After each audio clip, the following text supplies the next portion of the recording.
안녕하세요. 오늘은 간호사라는 직업에 대해 한번 알아보는 시간을 가지려고 합니다.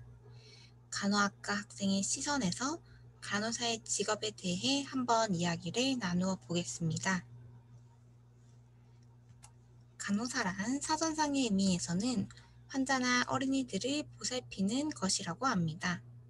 대한간호협회에 따르면 개인, 가정, 지역사회를 대상으로 건강의 회복, 질병 예방, 건강 유지와 증진에 필요한 지식, 기력, 의지와 자원을 갖추도록 도와주는 활동이라고 합니다.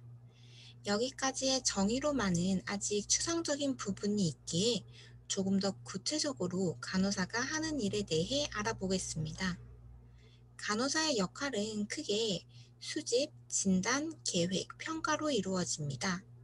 환자를 처음 보았을 때 환자의 상태를 평가하기 위해 전반적인 환자에 대한 자료를 수집합니다. 그리고 그에 따라 이후 간호 중재를 위한 간호 진단을 내립니다.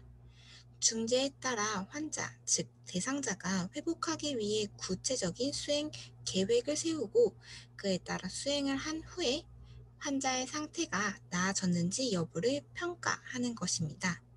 예시를 통해 조금 더 구체적으로 알아보겠습니다. 우선 대상자가 배가 아프다고 병원에 왔다면 언제부터 아팠는지, 어느 부위가 아픈지, 아픈 것을 점수화하였을 때 몇 점 정도인지를 물어봅니다.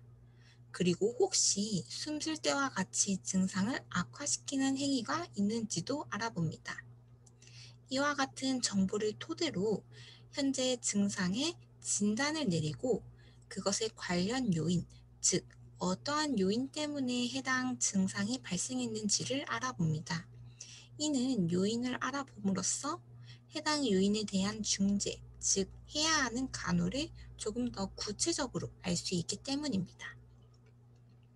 그렇다면 앞선 자료 수집을 통해 대상자는 수술 후에 배가 아프다는 통증을 호소하는 것으로 알 수 있었기에 수술이 관련 요인으로 판단되며 수술과 관련된 급성 통증이라고 간호 진단을 내릴 수 있습니다. 그렇다면 내린 간호 진단에 대해 해야 하는 수행을 계획하는 것이 다음 단계입니다. 의사 처방에 따라 투약을 할 수도 있으며 수술 부위에 출혈이 있다면 모래주머니와 같은 곳으로 압력을 가해 더 이상 피가 나오지 않게 도와줄 수도 있습니다. 그리고 약물과 같은 요법뿐만 아니라 얼음 찜질과 같은 이완요법을 이용할 수도 있습니다. 그리고 이러한 간호 행위를 한 후에 대상자의 상태에 어떤 변화가 있는지를 다시 한번 사정하는 과정을 거칩니다. 그리고 이러한 계획에 따른 중재를 한 후에 평가하는 과정을 거치는데요.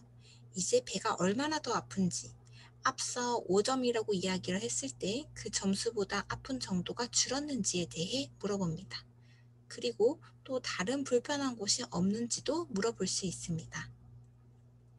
이렇게 간호사가 병원에서 하는 역할에 조금 초점을 맞추어 구체적으로 알아보았습니다. 하지만 간호사는 병원뿐만 아니라 지역사회, 가정을 대상으로 간호를 제공하기도 합니다. 그렇다면 간호사의 전반적인 역할에 대해 조금 더 알아보겠습니다. 우선 간호 제공자로서 앞서 이야기한 병원에서 직접적인 간호를 제공할 수 있습니다. 그리고 교육자가 있습니다. 통증이 있을 때 할 수 있는 행위, 예방, 관리법 등에 대해 교육을 할 수도 있습니다. 그리고 환자들을 대상으로만 하는 것이 아니라 다른 간호사들을 대상으로 교육을 시행할 수도 있습니다. 그리고 옹호자가 있습니다. 이는 지역사회에서 많이 이용됩니다. 환자가 자신의 의사를 충분히 표현하지 못하거나 또는 어떠한 상황에서 환자의 편이 되어 환자를 지지할 수 있는 존재가 필요합니다. 이때 환자의 편에서 간호를 제공하는 사람이 바로 간호사입니다. 그리고 전문가로서도 역할을 합니다. 병원에 가면 주사, 통증, 심장 전문 간호사도 존재하며 가정을 방문하여 필요한 간호를 제공하는 가정 전문 간호사도 있습니다.